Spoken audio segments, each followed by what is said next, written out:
दोस्तों नमस्कार। मैं धर्मेंद्र कुमार मीना, असिस्टेंट प्रोफेसर प्रांतीय विज्ञान, राजकीय महाविद्यालय बोली और हाल ही कार्य व्यवस्थार्थ राजकीय महाविद्यालय कुशलगढ़। डॉक्टर भीमराव अंबेडकर के बारे में अपन अध्ययन कर रहे थे। पिछले वीडियोस में अपन ने डॉक्टर भीमराव अंबेडकर की जीवनी संबंधी अध्ययन किया। उसके बाद में डॉक्टर भीमराव अंबेडकर के परंपरागत भारतीय वर्ण व्यवस्था पर प्रहार करते हुए दलितों के उद्धार के लिए जो उन्होंने सुझाव दिए उनका अध्ययन अपन ने किया,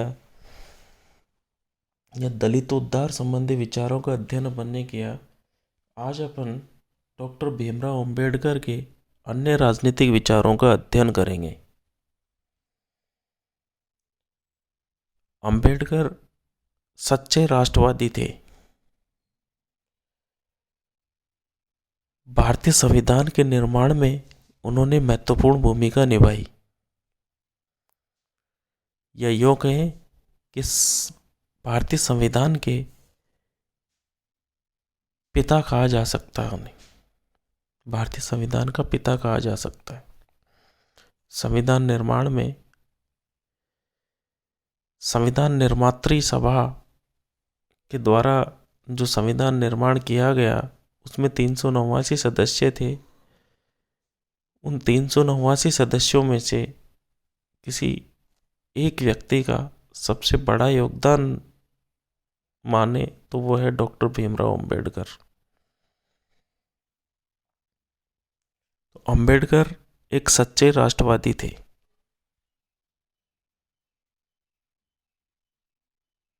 जनता को मौलिक अधिकार प्रदान करने के वो पक्के पक्षधर थे। मौलिक अधिकारों के बिना संविधान का कोई अस्तित्व नहीं है, या जनता का मौलिक अधिकारों के बिना विकास संभव नहीं है। एक लोकतंत्र की सच्चे अर्थों में स्थापना मौलिक अधिकारों के बिना संभव नहीं है, ऐसा डॉक्टर अंबेडकर का मानना था। भारतीय संविधान के अनुच्छेद 32 में मौलिक अधिकारों की रक्षा का जो प्रावधान किया गया है,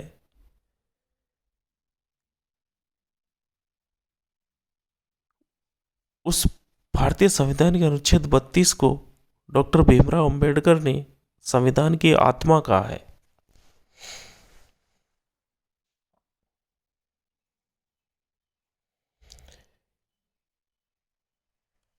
बंदी प्रत्यक्षीकरण, परमादेश, प्रतिषेध, उत्प्रेषण, अधिकार परीक्षा, जो इस तरीके की रिट मौलिक अधिकारों की रक्षा के लिए लगाई जाती है, उनको डॉक्टर भीमराव अंबेडकर ने संविधान की आत्मा कहा है। एक सच्चे लोकतंत्र का बिना मौलिक अधिकारों के सपना भी नहीं देखा जा सकता। डॉक्टर भीमराव अंबेडकर इस तरीके से देखें तो मौलिक अधिकारों में उनके दृढ़ विश्वास था। मौलिक अधिकारों के वे पक्के पक्षधर थे। अंबेडकर की लोकतंत्र में गहरी आस्था थी। अंबेडकर के अनुसार एक शासन प्रणाली के रूप में लोकतंत्र ऐसी प्रक्रिया है जिसमें बिना रक्तपात के सामाजिक व धार्मिक जीवन में क्रांतिकारी परिवर्तन लाए जा सकते हैं। लोकतंत्र मिलजुल कर रहने का एक तरीका है जिसमें लोग आपस में अपने सारे दुख सुख बांट लेते हैं। क्या कहते हैं डॉक्टर अंबेडकर कि लोकतंत्र एक जीने का तरीका है।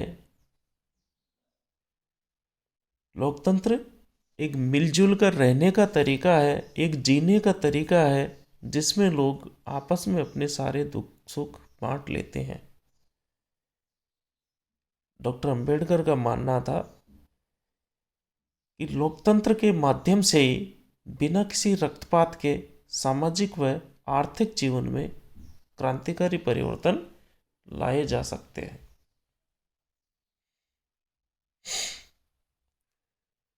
अंबेडकर ने देश की एकता व अखंडता के हित में एकात्मक शासन प्रणाली का समर्थन किया और इन्होंने भाषा के आधार पर राज्यों के गठन का विरोध किया। भारत के संविधान में संघात्मक शासन व्यवस्था को अपनाया गया है, परंतु डॉक्टर अंबेडकर भारत की एकता और अखंडता के लिए एकात्मक शासन व्यवस्था के पक्षधर थे। डॉक्टर अंबेडकर का मानना था कि एकात्मक शासन के द्वारा भारत में दृढ़ एकता व अखंडता स्थापित की जा सकती है। भारत में भाषा के आधार पर जो राज्यों का गठन करने की उस समय प्रक्रिया विचाराधीन थी, उसका डॉक्टर अंबेडकर ने तीव्र विरोध किया।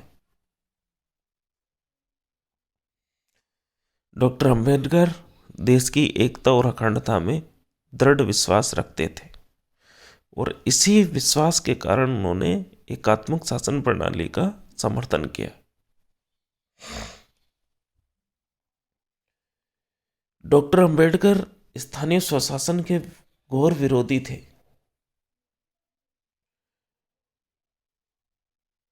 अंबेडकर स्थानीय स्वशासन के घोर विरोधी थे। उनके अनुसार हमारे गांव जहालत, तंगदिली और सांप्रदायिकता के अड्डे हैं। लोगों को शासन की इकाई बना देने पर व्यक्ति का अस्तित्व दब जाएगा और गांव में केवल स्थानीय हित की बात सोची जाएगी। डॉक्टर अंबेडकर स्थानीय स्वशासन के इसलिए विरोधी थे क्योंकि अपन देखते हैं, वैसे भी व्यवहारिक रूप से देखें तो शहरों में कोई किसी पे ध्यान ही दे रहा, मतलब ही नहीं है किसी की जाति पात से, जबकि गांव में छुआछूत व अस्पृश्यता ज्यादा है। इस कारण डॉक्टर अंबेडकर शहरीकरण के समर्थक थे और गांव के विरोधी थे। मतलब शहरीकरण के समर्थन का, औद्योगिकरण और शहरीकरण के समर्थन का उनका मूल कारण सिर्फ दलित उद्धार ही था।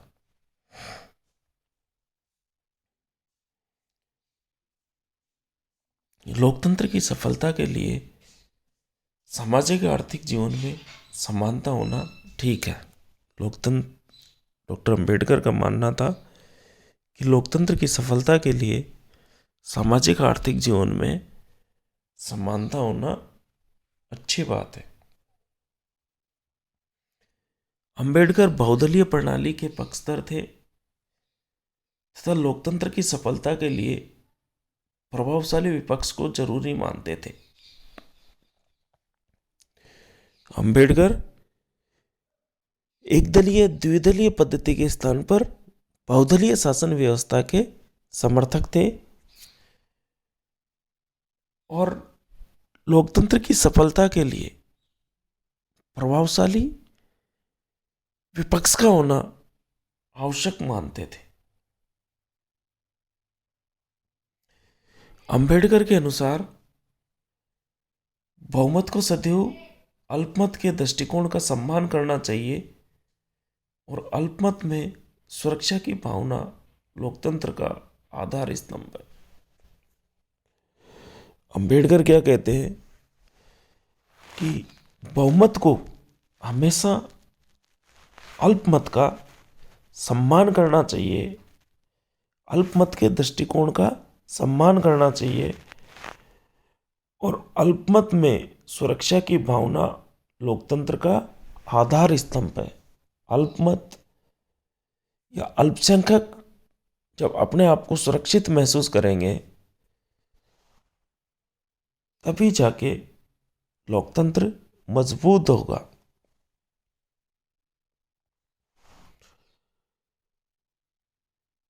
अंबेडकर के अनुसार राजनीतिक लोकतंत्र तभी स्थापित होगा जब सामाजिक लोकतंत्र स्थापित हो जाएगा। अंबेडकर क्या कहते हैं कि राजनीतिक लोकतंत्र तभी स्थापित होगा जब सामाजिक लोकतंत्र स्थापित हो जाएगा। इस प्रकार डॉक्टर अंबेडकर पक्के राष्ट्रवादी थे। देश के संविधान के निर्माण में उन्होंने महत्वपूर्ण भूमिका निभाई। अंबेडकर एकात्मक शासन व्यवस्था के पक्षधर थे।